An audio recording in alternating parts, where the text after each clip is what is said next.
우리가 수요일 날 저녁마다 우리 열왕기하의 말씀을 가지고 은혜를 받고 있습니다. 오늘은 열왕기하 말씀 두 번째. 우리 지난 시간에는 열왕기하 1장을 가지고 함께 말씀을 나눴고요. 오늘은 제 2장을 가지고 함께 말씀을 나누겠는데, 열왕기하 2장에서는요 본격적으로 이제 엘리사가 등장합니다. 엘리야 선지자를 뒤를 이어서 이제 엘리사가 이제 등장을 하게 되는데요. 엘리사에 대한 그 기록들이 상당히 많습니다. 상당히 많아요. 그래서 우리가 열왕기하와 함께 동시에 엘리사, 하나님께 쓰임 받았던 사람 엘리사의 삶에 대해서 또 인생 여정에 대해서, 믿음의 여정에 대해서 함께 살펴보았으면 좋겠습니다. 한마디로 이 엘리사는요, 오늘 말씀의 제목처럼 하나님께 아주 귀하게 쓰임 받았던 사람이에요. 하나님께 아주 귀하게 쓰임 받던 사람이 바로 엘리사입니다. 한때 전 세계 선교사를 가장 많이 보내는 목회를 했던 이 캐나다의 스미스 목사님이라는 분이 하나님이 쓰시는 사람이라고 하는 그런 책을 쓰셨는데, 그 책에서 이 목사님은 인생 최고의 행복은 하나님께 쓰임 받는 것이다 라고 말씀했어요. 인생 최고의 행복은 하나님께 쓰임 받는 것이다. 그러니까 그 사람이 아무리 재능이 많고 똑똑하고 또 어떤 실력이 뛰어나도 성공했다 할지라도 하나님께 쓰임 받지 못했다면은 그 사람은 성공한 사람이라고 말할 수 없다라는 겁니다. 하나님께 쓰임 받는 인생이 가장 성공적인 인생이다, 복된 인생이다라는 겁니다. 오늘 그런 면에서 이 하나님께 귀하게 쓰임 받았던 엘리사는 참 그 복의 주인공이에요. 행복의 주인공이에요. 이 하나님의 선지자 엘리사는 이스라엘 역사상 가장 필요한 때에 가장 요긴하게 쓰임 받게 되는데, 엘리야 선지자의 후계자가 되어서 거의 반세기 50여 년 동안 아주 귀하게, 아주 요긴하게 하나님께 쓰임 받게 됩니다. 성경에 등장한 선지자들 중에서 참 오랜 기간 동안 이렇게 요긴하게 쓰임 받은 사람은 참 엘리사가 독보적인 존재라고 말할 수 있어요. 그래서 오늘 이 말씀을 우리가 살펴보면서 또 엘리사의 그 삶을 살펴보면서 우리 가운데도 이런 소망이 넘쳐났으면 좋겠어요. 내 인생을 살아가면서 내가 하나님께 정말 귀하게 쓰임받는 인생이 되었으면 좋겠다. 쓰임받는 그런 복된 인생을 살았으면 좋겠다. 그런 마음의 소원이 우리 가운데에 넘쳐나기를 바랍니다. 그러면 이 엘리사가 어떻게 하나님 앞에 쓰임받았는가, 이걸 우리가 살펴보게 됐는데요. 먼저 이 엘리사의 그 출신, 엘리사의 그 출신 성분을 한번 좀 살펴보았으면 좋겠어요. 자, 엘리사가 선지자로 부름받기 전에, 쓰임받기 전에 어떤 사람이었는가 하는 것을 보게 되는데요. 오늘 우리가 열왕기하 2장을 읽었습니다마는 열왕기하 2장 1 앞에 열왕기상 19장을 한번 보시기 바랍니다. 물론 이제 앞에 자막이 더 나오겠지만 열왕기상 19장을 한번 펴보시면 거기에 처음으로 엘리사가 소개가 되고 있습니다. 열왕기상 19장 19절부터 한번 보시기 바랍니다. 열왕기상 19장 19절부터 21절까지 이렇게 나와 있는데, 그 본문과 오늘 열왕기하 2장 본문을 같이 보면서 함께 말씀을 나누도록 하겠습니다. 자, 엘리사는 이 하나님 앞에 부름받기 전에 어떤 사람이었느냐 하면, 보니까 19장 19절, 자, 앞에 자막이 더 나와요. 앞에도 자막이 더 나오니까 같이 보세요. 여기 보면은 자, 엘리야가 거기서 떠나 사밧의 아들 엘리사를 만나니 그가 12겨리 소를 앞세우고 밭을 가는데 자기는 12째 겨리소와 함께 있더라. 자, 여기 보면은 이 하나님의 종으로 부름받기 전에 엘리사가 뭘 하고 있었어요?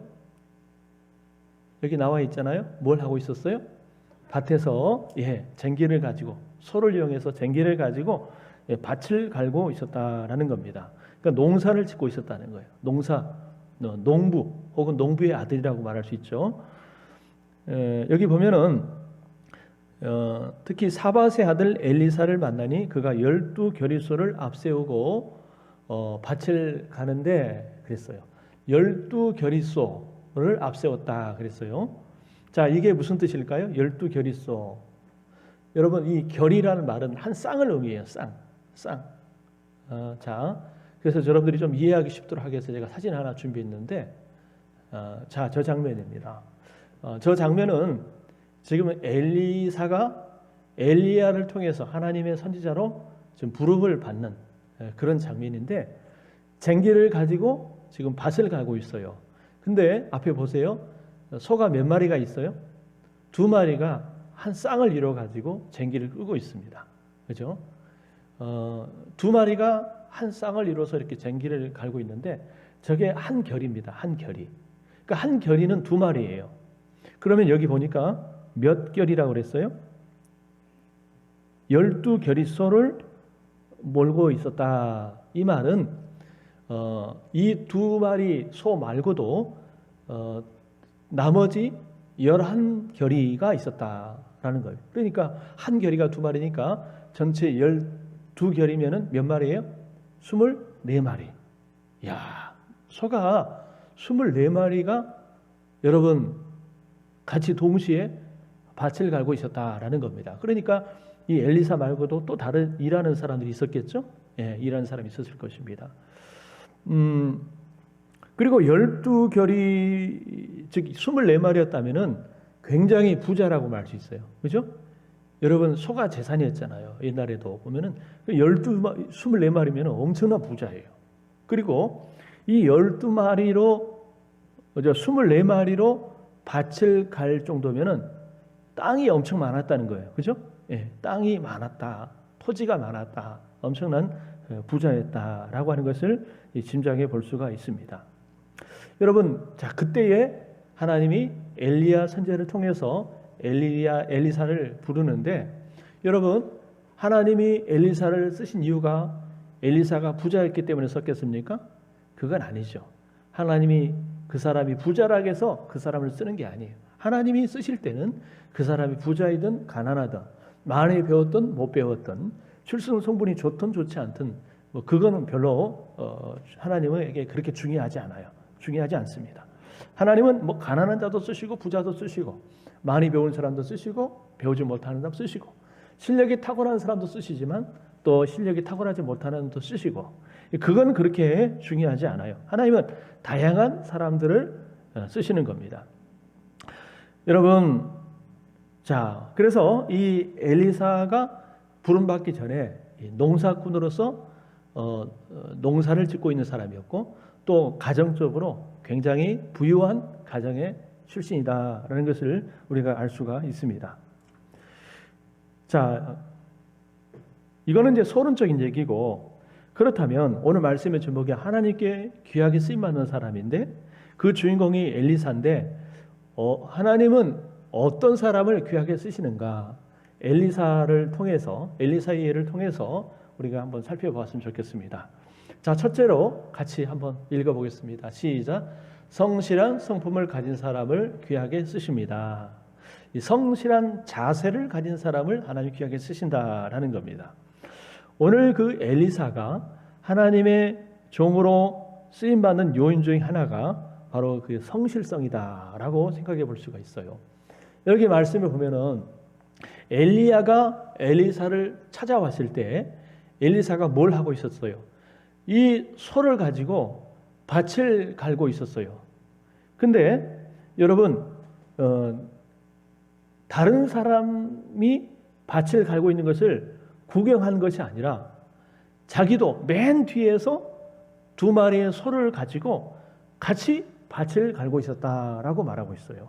여기 보면은 그가 12겨리소를 앞세우고 밭을 가는데 자기는 12째 겨리소와 함께 있더라. 이 말은 나머지 그 11겨리, 즉 20몇 마리요? 22마리 말고도 나머지 2마리를 가지고 맨 뒤에서 같이 밭을 갈고 있었다라는 것입니다.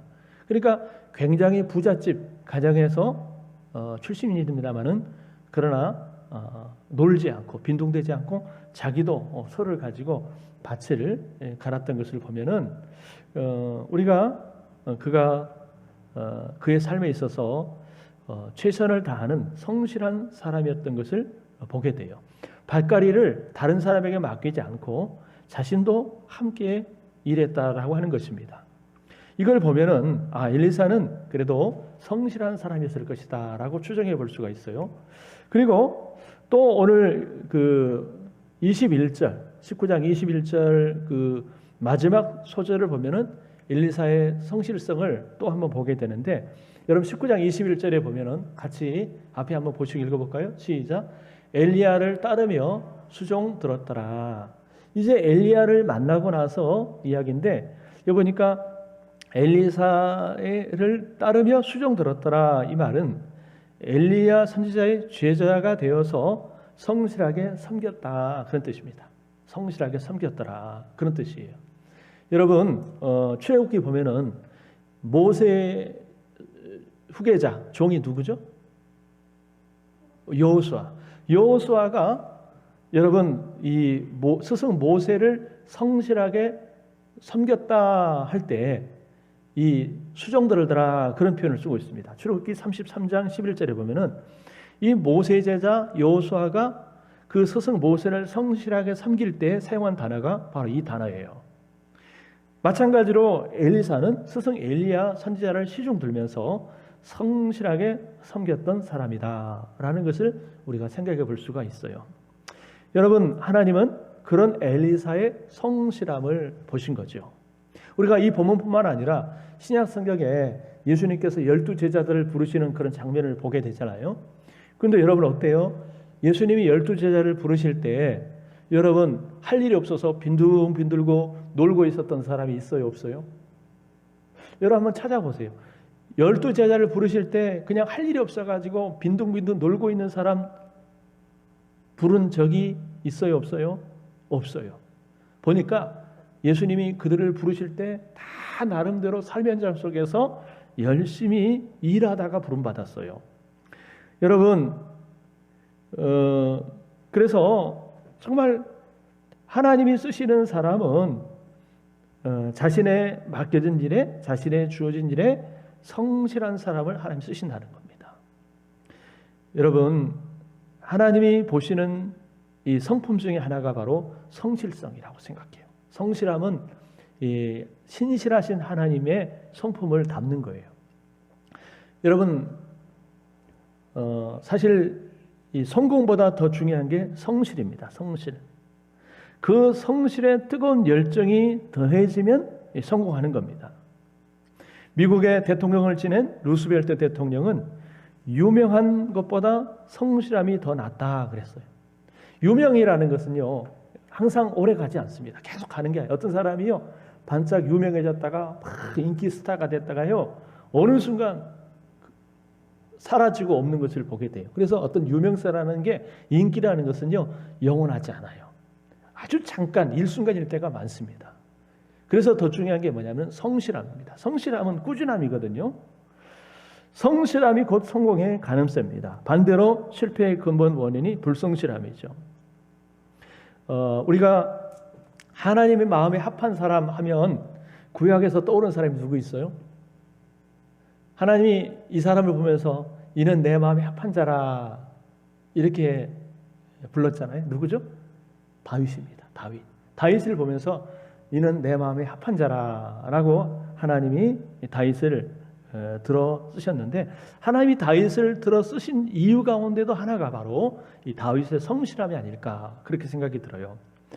하나님은 다윗을 바라보면서 이는 내 마음에 합한 자라라고 칭찬하셨는데, 무엇을 보고 하셨냐면은 이 다윗의 인격과 성실성 때문에 그랬다는 겁니다.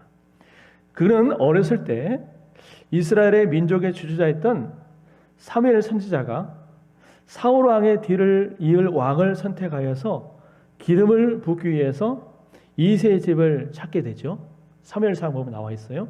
이새의 아들 중에서 기름을 부어 왕을 세우라 하나님 말씀하시니까 사무엘 선지자가 이새의 집을 찾아갑니다. 그랬더니 그 다윗의 아버지 이새가요, 그 아들들을 다 이제 불러 모은 집으로 다 불러 모은 거예요. 근데 다 모은 게 아니라 막내 아들인 다윗만 빼놓고 나머지 7명의 아들들을 불러가지고 사무엘 앞에 세웁니다. 여러분, 다윗의 형들은 자기들이 치던 양떼를 다윗에게 다 맡기고 모두 다 집으로 돌아간 것입니다.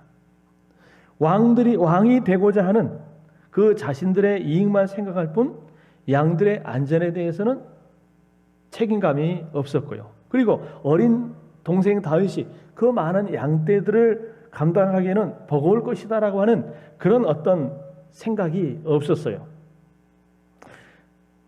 그러나 다윗은 혼자서라도 양떼를 지키고자 들판에 남았는데 중요한 것은 그거예요. 다윗이 그 목도로서 자신에게 맡겨진 양떼들을 지킬 때 어떠한 자세를 가지고 그 양떼들을 지켰는가 하는 것이 중요한데, 사무엘상 17장에 보면은 소년 목동 다윗이 아버지 심부름을 받고 그 블레셋과 싸우고 있는 그 형들을 찾아가잖아요. 근데 찾아갔는데 이 블레셋이, 하나님을 믿지 않는 블레셋이 이스라엘 병사들을 막 이제 모욕을 하는데, 중요한 것은 뭐냐면은 이스라엘 하나님 여호와를 막 모욕하는 거예요. 다윗의 하나님, 이스라엘 하나님 여호와를 막 모욕을 하는 거예요. 그런데도 불구하고 이스라엘 군사들은요, 이 블레셋이 무서워가지고 싸울 생각도 안 하고 막 벌벌벌 떨고 있는 거예요. 이것을 바라본 다윗이요, 사울 왕에게 가가지고 제가 저 할례받지 않는 블레셋 사람과 싸우겠습니다. 정말 나의 하나님을 모욕하고 있는 것을 내가 가만히 참아볼 수가 없습니다 하면서 자기가 싸우겠다라고 얘기를 하죠. 그때에 이 사울이 말하기를, 야, 네가 가서 저 블레셋 사람과 싸울 수 없다. 왜? 너는 소년이고 너무 어려서 너는 안 돼. 저들은 용사가 아니냐. 여러분, 블레셋 그 장수 가운데 대장이 누가 있어요? 그 유명한 골리앗이 있잖아요. 골리앗이 있잖아요. 그러니까 너는 어려서 싸울 수 없다는 거예요. 저들은 용사들, 큰 용사들이기 때문에 너 같은 어린 소년이 어떻게 싸울 수 있겠느냐? 그렇게 말하는 거예요. 그러자 다윗이 사울에게 이렇게 말해요. 자, 이 말이 참 중요한데 눈에 혹시 보이시나요? 글씨 보여요? 라이프사님 보여요?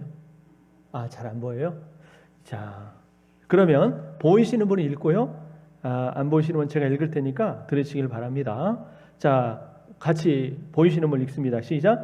다윗이 사울에게 말하되 주의 종이 아버지의 양을 지킬 때에 사자나 곰이 와서 양떼에서 새끼를 물어가면 내가 따라가서 그것을 치고 그 입에서 새끼를 건져내었고 그것이 일어나 나를 해하고자 하면 내가 그 수염을 잡고 그것을 쳐 죽였나이다. 그 다음에 또 두 번째 볼게요. 자, 시작. 주의 종이 사자와 곰도 쳤은즉 살아계시는 하나님의 군대를 모욕한 이 할례받지 않은 블레셋 사람이니까 그가 그 짐승의 하나와 같이 되리이다. 또 다윗이 이르되 여호와께서 나를 사자의 발톱과 곰의 발톱에서 건져내셨은즉 나를 이 블레셋 사람의 손에서도 건져내리시이다. 사울이 다윗에게 이르되 가라, 여호와께서 너와 함께 계시기를 원하노라. 아멘. 자, 여기 보니까요, 이 다윗이 사울에게 했던 그 말 속에서 다윗이 얼마나 그 자기에게 맡겨진 그 양들을 칠 때에 정말로 성실함과 책임감을 가지고 쳤는가를 알 수 있어요. 여러분, 양을 칠 때에 이 사자나 곰이 와가지고 양떼에서 새끼를 물어가면 어떻게 했다고 그랬어요?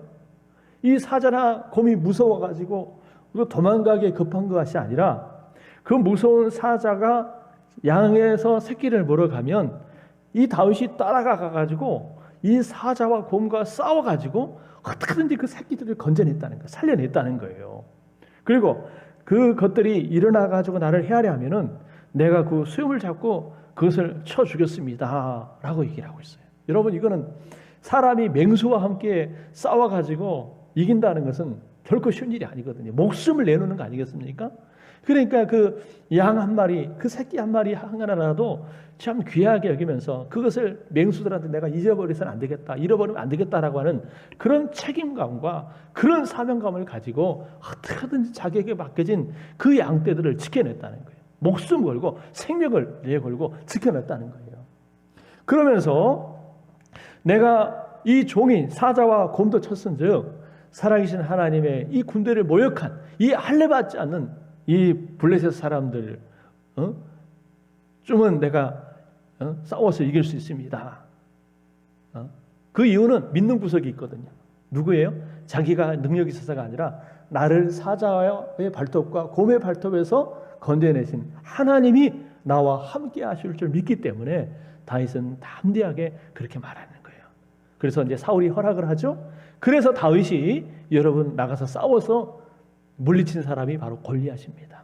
할렐루야, 할렐루야. 여기서 중요한 것은 다윗이 소년 목동일 때 자기에게 맡겨진 그 양떼를 치는 이 일을 얼마나 성실함으로 책임감을 가지고 감당했는가, 이게 중요한 거예요. 하나님은 그 다윗의 성실한 성품을 보셨어요. 자기에게 맡겨진 그 양떼들을 여러분 잘 성실함으로 책임감 있게 섬기는 그 다윗의 성실함을 보셨어요. 근데요, 놀라운 것은 하나님이 그 소년 다윗의 성실함을 보시고 훗날에 이 다윗에게 무엇을 맡겨요? 여러분, 이스라엘의 왕이 되게 하시고 이스라엘 민족 전체를 맡기잖아요. 그 이스라엘 쉽게 말하면 전체 양떼, 양떼 전부를 맡기잖아요. 할렐루야, 할렐루야. 그래서 이 작은 것에 충성할 때 하나님이 큰 걸 맡긴다는 것을 보게 돼요. 여러분, 오늘 저와 여러분들이 다윗처럼 또 오늘 엘리사처럼 여러분 자신에게 맡겨진 일에 정말 성실하게 책임감 있는 사람들이 되어서 하나님께 귀하게 쓰임받는 사람 되기를 주의 이름으로 축원합니다. 할렐루야. 이게 참 중요한 것 같아요. 우리가 믿음이 있다라는 게 뭘 통해서 알아요? 물론 우리가 막 예배를 잘 드리고 기도 생활을 잘하고 찬송을 잘하고 이것도 믿음 좋은 사람의 모습이지만 그것이 있어도 그 사람 삶 속에 성실함이 없다면 여러분 결코 하나님께 영광이 되지 못해요. 여러분, 우리 믿는 사람들은 예수님의 성품을 닮아서 하나님의 성품을 닮아서 여러분 성실함으로 무장되어질 때 하나님이 바로 그 사람을 쓰실 줄 믿습니다. 그 다음에 두 번째, 하나님이 쓰시는 사람은 어떤 사람이냐? 자, 같이 한번 읽어보겠습니다. 시작. 결단력 있는 자세를 가진 사람을 귀하게 쓰십니다. 다시 한번요. 시작. 결단력 있는 자세를 가진 사람을 귀하게 쓰십니다. 예, 결단력. 자, 엘리사는 엘리야 선지자의 후계자로 부름을 받았을 때 머뭇거리지 않고 아주 멋지게 확실하게 결단하는 모습을 보여주죠. 자, 19장 19절 보면은 자, 19장 19절을 보면은 아까 우리 여기 그림에서도 보았던 것처럼 엘리야가 그리로 건너가서 겉옷을 그 위에 던졌더니, 그죠? 19장 뒤에 보면은 엘리야가 그리로 건너가서 지금 소를 가지고 밭을 갈고 있는 엘리사에게 겉옷을 던졌다. 이게 뭐냐면요, 제자로 선지자로 부르는 의미입니다. 제자로 선지자로 부르는 의미예요. 그죠? 그러자 엘리사가 어떻게 합니까? 자, 20절입니다. 자, 여기 자막이 안 보이신 분은 성경을 보시고 자막이 보시는 분들은 화면을 읽으시겠습니다. 20절 우리 같이 한번 읽어보겠습니다. 시작. 그가 소를 버리고 엘리야에게로 달려가서 이르되 청하건대 나를 내 부모와 입맞추게 하소서. 그리한 후에 내가 당신을 따르리이다. 엘리야가 그에게 이르되 돌아가라. 내가 내게 어떻게 행하였느냐 하니라. 예, 자 보세요. 엘리사는요, 이 하나님의 부르심, 소명을 받자마자 그가 하던 일을 멈춥니다. 그리고 분명한 결단의 의지를 표명하죠. 그리고 곧바로 부모님께 가서 인사를 드린 다음에 엘리야 선지자를 따라갑니다. 여러분, 그리고 나서 이 엘리사 선지자는 이 모든 과정을 마치고 행복한 잔치를 벌이는데, 여러분 21절 우리 같이 한번 보시겠습니다. 21절 같이 읽습니다. 시작. 엘리사가 그를 떠나 돌아가서 한 겨리소를 가져다가 잡고 소의 기구를 불살라 그 고기를 삶아 백성에게 주어 먹게 하고 일어나 엘리야를 따르며 수종 들더라. 아멘. 자, 여러분, 이 하나님의 부르심, 그러니까 엘리야의 부름은 거의 하나님의 부름이죠. 그 부름을 받고 하던 일을 스톱 중단하고 이제 부모님께 가서 이 상황을 얘기한 다음에 부모님의 허락을 받죠. 허락을 받게 되죠. 그리고 나서 뭘 했냐면 여기 보니까 한 겨리소가 아까 몇 마리라고 그랬어요? 2마리. 2마리 소를 잡고, 여러분 소를 잡았다는 것은 뭘 의미하냐면요, 잔치를 벌였다는 거예요. 잔치. 그래서 그 고기를 가지고 여러분 사람들에게 이렇게 나눠줍니다. 사람들에게 나눠줘 가지고 배불리 먹게 합니다. 그리고 소가 매던 멍에를 불살랐다 그랬어요. 멍에를 불살랐다는 것은, 여러분 멍에는 그 농사짓는 중요한 도구 아닙니까? 기구 아닙니까? 근데 이제 그걸 불살랐다라고 하는 것은 이제는 그 일을 내가 그만하겠다라고 하는 거예요. 이제는 그 일을 그만하겠다라고 하는 그런 의미입니다. 그러면서 이제는 선지자로서 그 선지자의 하나님의 부르심을 받아서 그 선지자의 길을 가겠다라고 하는 그런 단호한 결단의 표현이 바로 소를 잡고 쟁기를 불태우는 거예요. 여러분, 그래서 아주 확실하게 아주 구체적으로 그 자신이 결단하는 것을 보게 돼요.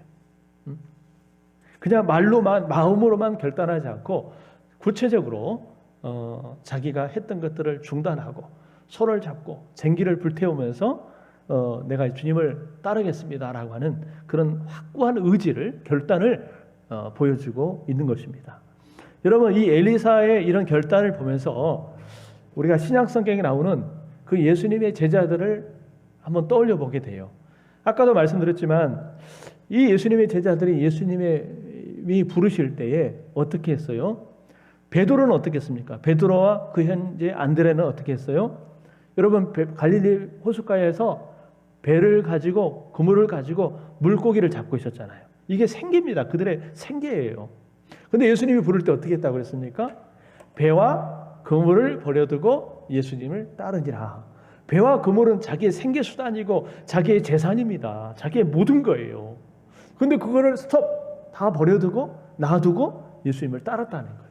엄청난 결단이에요. 놀라운 결단입니다. 그죠? 여러분, 마태복음을 기록했던 이 마태는 원래 직업이 뭐였어요? 세리 공무원이었잖아요. 공무원이었잖아요. 여러분, 비록 동족들의 손가락질이 있었고 욕은 얻어먹었지만 세리 공무원 하면서 돈을 엄청 많이 벌었거든요. 나름대로 안정되고 부유한 삶을 살았던 삶이지만은 예수님이 그 세리를 찾아가서 부르실 때에 세리는 그가 했던 모든 것들을 다 내려놓고 버리고 예수님을 따랐다고 그랬어요. 그리고 예수님을 불러다가 잔치를 벌이잖아요. 여러분, 그래서 이렇게 예수님의 제자들은요, 예수님 부르심을 받았을 때 즉시 결단하고 예수님을 따랐어요. 물론 그러지 못한 사람도 있죠. 내가 예수님에 대한 어떤 관심을 가지고 예수님을 따르려다가, 야, 그러면 네가 나를 따르려거든 네가 가진 모든 재산을 다 팔아서 가난한 자들에게 나눠주고 나를 따르라 했을 때 고민하다가 그 길을 포기했던 사람도 있어요. 그렇지만 예수님의 제자들은 예수님 부르심을 받았을 때 자기 가진 것들을 다 내려놓고 포기하고 결단하고 예수님을 따랐던 것을 보게 돼요.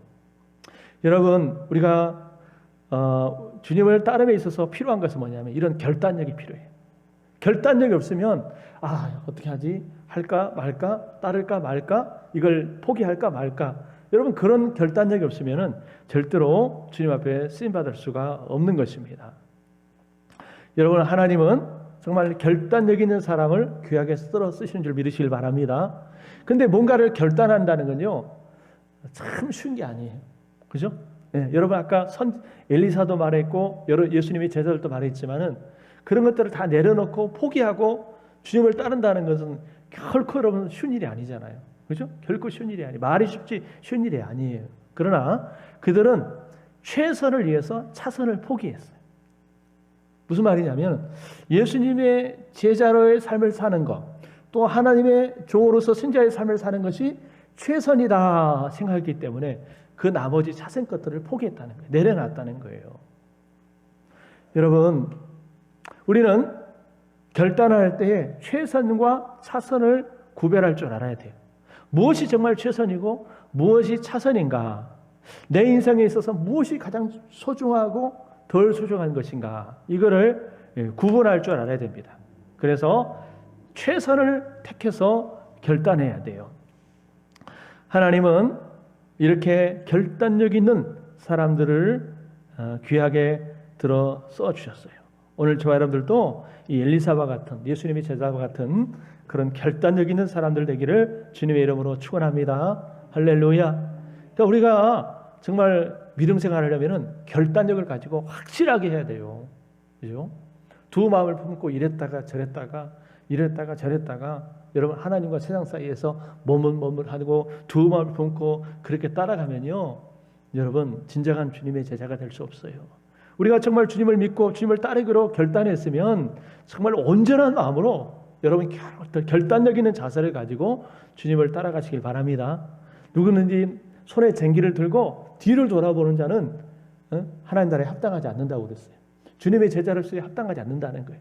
쟁기를 잡았으면 앞을 보면서 계속 앞으로 나가야지 자꾸 뒤를 돌아보면 여러분 주님의 제자에 합당하지 않는다는 거예요. 할렐루야. 그 다음에 이제 세 번째가 오늘 이제 본문인데, 자, 하나님 어떤 사람을 귀하게 쓰시느냐? 같이 읽어봅시다. 시작. 영적인 소원이 간절한 사람을 귀하게 쓰십니다. 자, 이 내용이 이제 열왕기하 2장에 읽었던 본문입니다. 열왕기 2장에 읽었던 본문이에요. 엘리사는 방금 얘기했던 것처럼 이 세상의 욕심은 다 버린 사람이에요. 그 12결이 24마리나 되는 그 재산, 어떻게 보면 나중에는 다 자기 재산 아니겠습니까? 이걸 다 버린 사람입니다. 하나님의 부름을 받았을 때 지체 없이 12교리의 소와 재산을 다 포기했어요. 그리고 소를 잡아서 마을 사람들이 먹이고 농기구를 불살라 버림으로써 그 결단을 공포해 버렸습니다. 그러나 세상 욕심은 다 버렸지만 엘리사에게 남아있는 유일한 욕심이 있었어요. 그게 뭐냐면은 하나님의 은혜와 능력을 받는 것입니다. 이걸 가지고 영적인 소원이라고 해요. 영적인 소원. 욕적인, 따라서 합시다. 영적인 소원. 영적인 욕심. 그러니까 엘리사는요, 세상 욕심은 다 버렸지만 영적인 욕심이 이거 하나만큼은 아주 열심히 있었던 사람이에요. 여러분, 처음에는 저 요단강 골짜기에서 농사를 지어 사용하라는 평범한 농부였어요. 그러다가 엘리야를 만났어요. 이 농사를 짓던 사람이 마치 고기 잡던 베드로, 야고보, 요한이 예수님을 만나가지고 나를 따르라 하니까 모든 것을 다 버려두고 예수님을 따라가 제자가 된 것처럼 이 엘리야 선지자의 부름을 받고 이제는 모든 것을 버려두고 엘리야를 따라다니기 시작합니다. 여러분, 이 엘리야를 따라다 보니까 농사만 짓고 살 때 자기가 발견하지 못했고 깨닫지 못했던 놀라운 세계, 어떤 세계일까요? 영적인 세계, 믿음의 세계, 하나님의 세계가 있다라고 하는 것을 발견하게 됩니다. 그러면서 그 마음속에 간절한 소원이 하나 생겼어요. 뭘까요? 그 소원이 뭐냐면 이 우리 스승 엘리야가 능력의 선지자인데 나는 이 스승 엘리야 선지자보다 더 정말 능력 있는 선지자가 되었으면 좋겠다. 우리 선지자보다 더 능력 있는 선지자가 됐으면 좋겠다라고 하는 그런 간절한 소원과 욕심을 가지고 이제 엘리야 선지자를 따라다니기 시작합니다. 여러분, 그런데 나중에 여러분 어떤 일이 벌어집니까? 나중에 엘리야 선지자가 하나님의 부름을 받아서 하늘나라로 승천할 것이라고 하는 이 사실을 알게 됩니다. 하늘나라로 죽지 않고 엘리야가 올라갈 것이라고 하는 사실을 알게 돼요. 그리고 나서 이제 마음이 급해지는 거예요. 마음이 급해지는 거예요. 그래서 여러분 자 봅시다. 열왕기하 2장을 한번 봅시다. 2장 이제 2절부터 쭉 보면은 자 찾으세요. 열왕기하 2장부터 쭉 보면은 2장 2절. 자 2절 한번 여기 성경 읽어 봅시다. 시작. 엘리야가 엘리사에게 이르되 청하건대 너는 여기 머물라 여호와께서 나를 베들로 보내시니라 하니 엘리사가 이르되 여호와께서 살아계심과 당신의 영혼이 살아계심을 두고 맹세하노니 내가 당신을 떠나지 아니하겠나이다 하는지라. 이에 두 사람이 베들로 내려가니. 예. 자 엘리야가요 하나님 앞에 이제 들림받기 전에 마지막으로 여러 지역에 있는 선지 학교를 아마 순회할 계획을 가진 것 같아요. 그러면서 엘리사 보고 야 나는 저기 지금 하나님이 나를 베들로 보냈으니까 너는 여기 있어. 너는 여기 기다리고 있어. 라고 했더니 엘리사가 어떻게 했어요? 알았어요. 그게 아니라 내가 하나님의 그 살아계심과 당신의 영혼이 살아계심을 맹세하니 내가 절대 당신을 떠나지 않겠습니다 하면서 다시 엘리야를 따라가는 거예요. 쫄쫄쫄 따라가는 거예요. 또 4절 봅시다. 4절에 보면은 또 같이 한번 읽어봅시다. 시작. 엘리야가 그에게 이르되 엘리사야 청하건대 너는 여기 머물라 여호와께서 나를 여리고로 보내시니라. 엘리사가 이르되 여호와께서 살아계심과 당신의 영혼이 살아계심을 두고 맹세하노니 내가 당신을 떠나지 아니하겠나이다 하니라. 그들이 여리고에 이르매. 예, 여러분 엘리야가 여리고도 가면서도 야 하나님이 나를 여리고 보내니까 너는 여기 가만히 남아 있어. 했더니 나는 절대로 당신을 떠날 수 없습니다 하면서 또 쫄쫄쫄 따라가는 거예요. 그리고 또 보세요. 6절에도 또 나와 있어요. 하나님이 엘리야를 요단으로 보낼 때에 엘리야가 엘리사 보고 야 하나님이 나를 요단으로 보내니까 너 여기 가만히 있어. 그랬더니 엘리사가요 또 이 엘리야를 쫄쫄쫄쫄 따라가잖아요. 계속 따라가요. 그렇죠? 여러분 이걸 뭘 의미해요? 결국은 여러분 이 엘리야가 가졌던 그 열정, 능력, 영향력을 자신도 갖고 싶다라고 하는 거예요. 자 그리고 2장 9절에 보면은 드디어 이제 엘리야가 엘리사에게 이런 얘기를 해요. 자 앞에 화면에도 나와 있습니다. 안 보이시면은 성경을 읽으시길 바랍니다. 우리 다 같이 한번 읽어봅시다. 시작.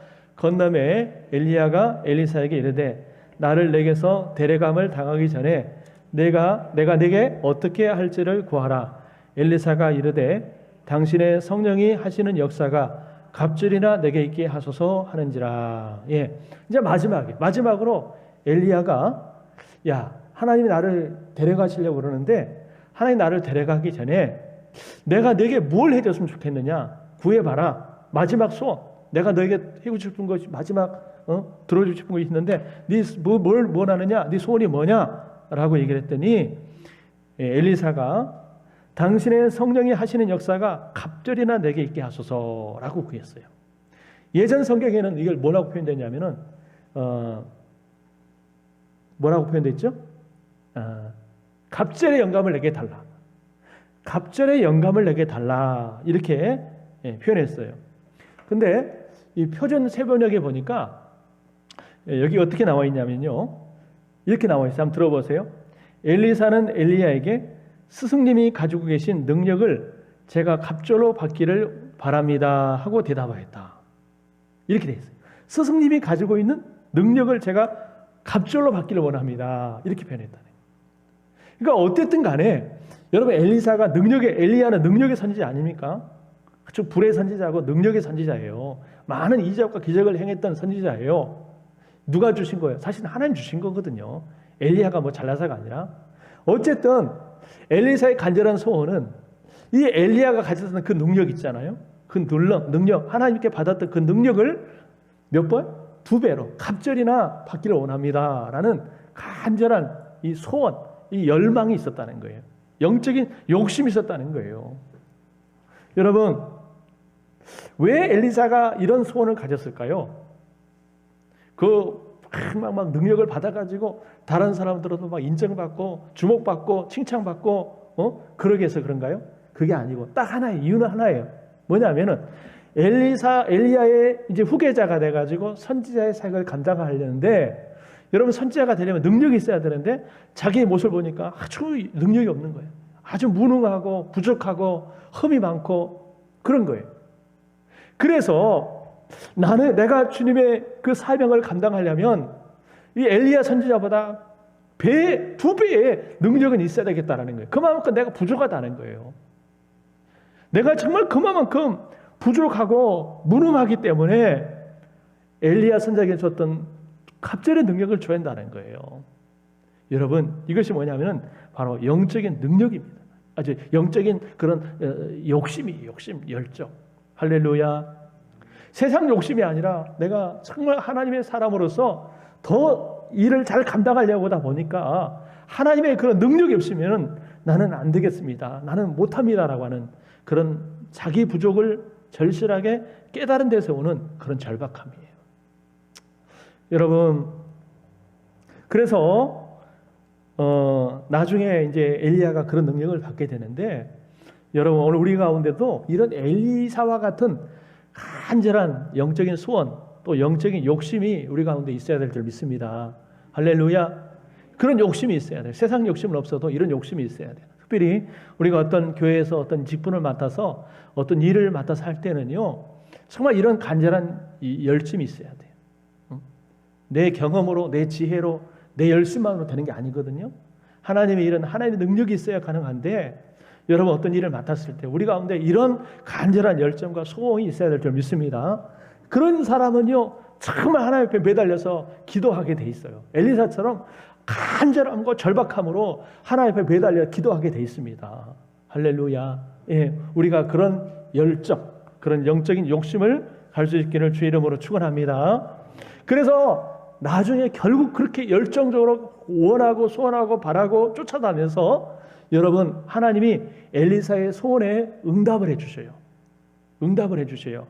근데 어느 정도로 응답하냐면요, 정확하게 여러분 엘리야 선지자가 행했던 기적보다 두 배의 기적과 능력을 엘리사가 행하게 됩니다.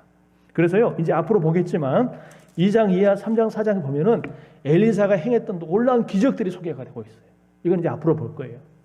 하나님은 간절한 영적인 소원과 욕심을 가지고 부르짖어 구하고 매달릴 때 그 간절한 소원대로 하나님이 응답해 주신 줄 믿으시길 바랍니다. 할렐루야. 세상 욕심이 아니에요. 자기가 인정받고자 하는 욕심이 아니고 하나님 주신 이 사명을 더 정말 잘 감당하고자 하는 그런 능력을 내게 달라고 했을 때 이것이 하나님 마음에 합한 소원이 돼서 하나님이 그 소원에 응답해 준 줄 믿으시길 바랍니다. 오늘 우리 가운데도 이런 간절한 그런 불타는 그런 소원, 열망이 있었으면 좋겠어요. 할렐루야. 저도 그렇고요, 이 자리에 앉은 여러분들도 그렇고. 그래서 오늘 하나님 앞에 정말 엘리사가 귀하게 쓰임받았던 것처럼 저와 여러분들이 하나님 나라 확장에 귀하게 쓰임받는 일꾼들 되기를 주님의 이름으로 축원합니다. 할렐루야. 자, 기도합시다.